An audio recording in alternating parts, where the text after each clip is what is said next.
NLP course to a group of chiropractors based at Bournemouth University.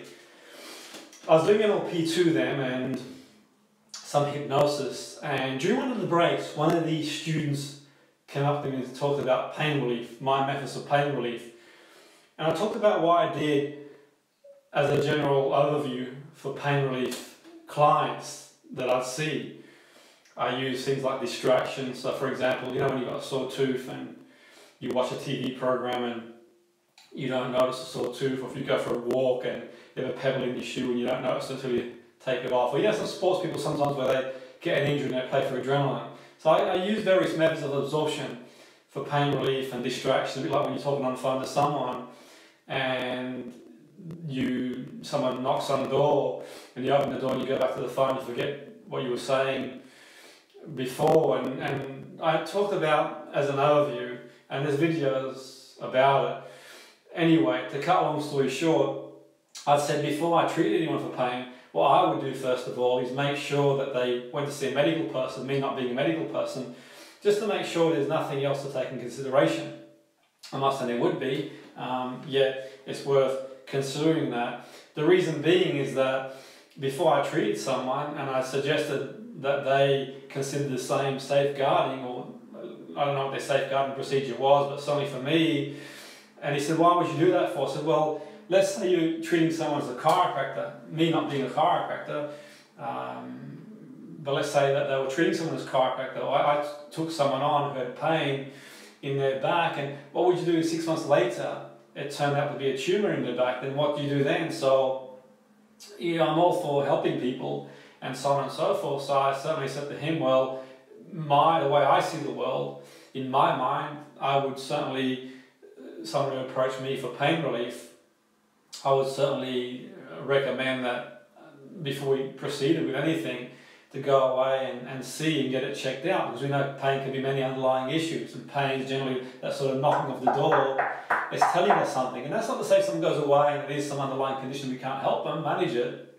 Of course we can. I'm not saying that they can't help the person get better and improve. What I'm saying is it would make common sense to do that, because there's clinical considerations, I think, in my mind, and it sort of takes me back to years ago. Many years ago, when I was doing a course at Loughborough Uni, Sports Performance Conditioning, I was 23-year-old. I had a fascination with the mind. I started learning about the mind at 16, 17. I remember going to one of my first Tony Robbins seminars about 17 years of age. I had this fascination with the mind. I learned hypnosis. I learned things all about the mind. I was doing sports performance conditioning, and I was talking to the tutor, and he had a background in physiology, and I had this fascination with the mind. And we had this sort of conversation, which was quite interesting, really. It was interesting in the sense that he talked about physiology, and that was one of the first times I really started considering physiology along with psychology of the mind and so on and so forth. And he talked about this story. You can read the story, and it's out there on Google, you can research it, about this guy called Charles Whitten, if I remember correctly. And this guy, from what I understand, he was attending university in Texas, in Austin, Texas, and one day in 1966, like any other day, he got up, except this day it was different. He got up, and he was a married student going to university. He got up and murdered his wife, and then he went and murdered his mother. Then he went to the bell tower at the uni and shot 38 people. Now, I mentioned that story, and I read that story, and you can read it in Google, and when I talked to my physiology teacher, he talked about that. It was quite fascinating, because they would bring in a helicopter to shoot the guy. A squad team would shoot him, and they did an autopsy on his body and his mind, and they found interesting findings. They wanted to know, they were fascinated in terms of what made him go crazy. Obviously what he did was,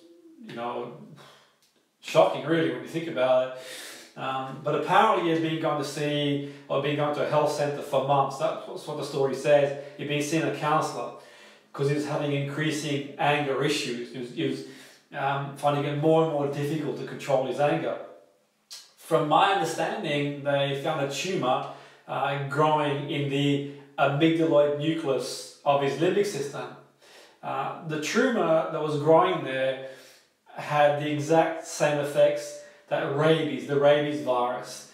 I'm not sure if you've heard of rabies before. I'm not a medical person, I've got medical friends and I read and research, and my understanding is the rabies virus enters and destroys and causes that mad dog rabid animal syndrome. So the rabies virus specifically penetrates and destroys neurons in the amygdaloid nucleus system, and that's associated with anger and rage. So why is this story quite fascinating is that, well, at least I found it fascinating because you sort of begin to realise that, okay, the other things that we need to consider as coaches and therapists. And I'm not implying that you as a coach or therapist are going to have people come to see you, are going to have tumours growing and so on and so forth. And I'm not implying that this was the reason this person, as I don't know the story, only what I've been told and what I've read is the reason why he went and shot people. And I'm not saying everyone who's got the same condition, I don't understand, I'm not a medical person going to do the same thing, but it's worth considering that this is a guy that sort of, you know, he's a normal guy and he's got this tumour growing, and as a result of this tumour growing and the place is growing, and in the exact same place the rabies virus enters and destroys and penetrates and destroys neurons in the amygdaloid nucleus limbic system, which is the same place associated with anger and rage. So it's almost having the same effect as that mad dog rabbit animal system does as well. So I think for me, in my mind, one would think that no amount of counselling is going to help someone, because you've got the way the therapist treats people, the therapist, you've got the way some psychologists treat people, talking therapists treat people, and coaches, and a therapist could treat someone and sit the person down and become analytical and talk about their past and talk about their relationship to their mother or their father. You've got the talking therapist or a coach, and my suspicion would be that no amount of therapy is gonna, I'm sure that we can all improve based on what our baseline is, but there's certain factors to consider. Now in this situation, these days, got MRI scanning, we probably could have seen in more detail these days and more understanding what's going on. Obviously there's not only that to think about, and not implying that your clients are going to have this or anyone that truly have that, but think for one moment, for me, that people can have neurochemical imbalances, neurotransmitter levels, is there tumour? So behavioural issues are one thing. Behavioural issues are one thing we can help people with therapy and coaching, no doubt, but there's other things that we need to consider as well, and that was my suggestion to the chiropractor when I was leaving the NLP training, that for me, we want to rule out pathologies, tumours, diseases, neurotransmitter imbalances, and that's why I think it's really important as a coach or therapist to have that relationship. And there's a sort of fine line, isn't there, between clinical and psychological and performance and obviously pathological. And I think the better relationship we've got as coaches, as therapists, with as many professionals as we can, the best chance we've got of helping people improve and get better. And certainly for me, I embrace modern medicine. There's some great things and great advancements, and I'm not saying everyone's got all the answers, not implying that everyone needs to go down that road, but I certainly think with certain situations, certainly we need to exhaust other things that could be. And for me, before looking at the behavioural side, certainly in certain situations I would make sure that, okay, we can rule other stuff out too. No amount of counselling I would have thought I would have helped someone overcome a tumour growing in that part of the brain, but that was in '66 before we had MRI scanning. So hopefully these days we've got the technology to rule out different things. And not implying, not suggesting that you sort of go away and every client you see, and I don't know your safeguarding policy, I don't know your policies, and I don't know your procedures, not implying that and suggesting you do anything I say. I'm just saying that these are some considerations, and certainly when I was delivering the NLP therapy course to some of these guys who were chiropractors and graduating chiropractors, and they said, okay, it's worth sort of considering that, because that's not just down to them. That's anybody in any situation, because we don't really know. And that's not I'm saying, suggesting that if someone comes to see you and you recommend they see a medical person first, if you're not a medical person, that they're going to uncover any underlying issue, but at least you know you've done everything you can. And it's certainly what I do when people come to see me, for example, pain relief and so on and so forth. For me, I will certainly suggest that that's where they go first of all. And even if you do audios for people, you do stuff for people, it's worth suggesting to them that if you're doing an audio for someone, it's generic and it may not be tailored and may be useful to them, but it's more an educational thing, but certainly it's not a replacement for them getting the help they need. And for me, I had someone a few months ago and she asked me if I could help her. And I asked her, well, what do you want help with? And she said, well, she had post-viral. Well, so she said anyway. I said, well, I'm not a medical person.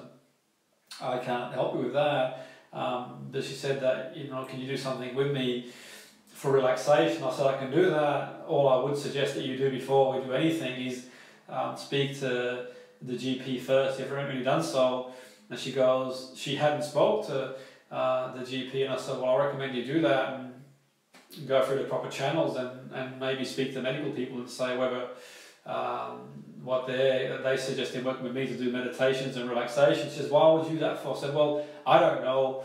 I'm not being a medical person, if it is post-viral, who knows? I don't want to frighten you, but tiredness can be related to several things. It could be nutrition, it could be diet, it could be medical issues like diabetes, it could be medical issues like many things really. There's hundreds of things it could be. Not being a medical person, I don't know, but maybe you want to see a medical person, see a nutritionist. Yeah, I can help you with the relaxation, that's for sure. Whatever the outcome is, going through proper channels. So I mentioned those considerations really, and there is a fine line between performance, clinical, there is a fine line between pathology. It's a lot of grey area, it's never black and white.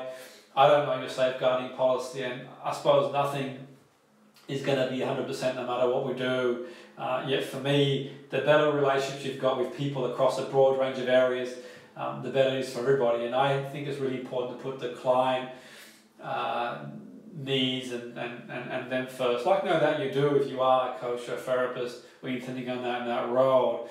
Yet I think the better dialogue we've got, the better. And I'm not suggesting, implying everyone comes to see you with behavioural issues. That's going to be that protocol. Obviously you've got your own way of screening people. Yet what I would say is sort of to take that into consideration, because people have got one approach, some have got another, pathologists got one approach, psychologists got another, therapists, coaching, they've all got their own approaches, they've got their way of doing things, and I think that somewhere along the line it's quite useful for people to come together and have a dialogue and make sure that the person that we're working with has the best chance to achieve the outcome they're looking for. So yeah, I certainly think that it's definitely worth considering, and I'm not advising anyone to do anything really. It's just putting it out there and mentioning that anyway. That's my 2 bobs worth where this is concerned. Anyway, thank you for tuning in. Have a fantastic evening and live with passion. Boom.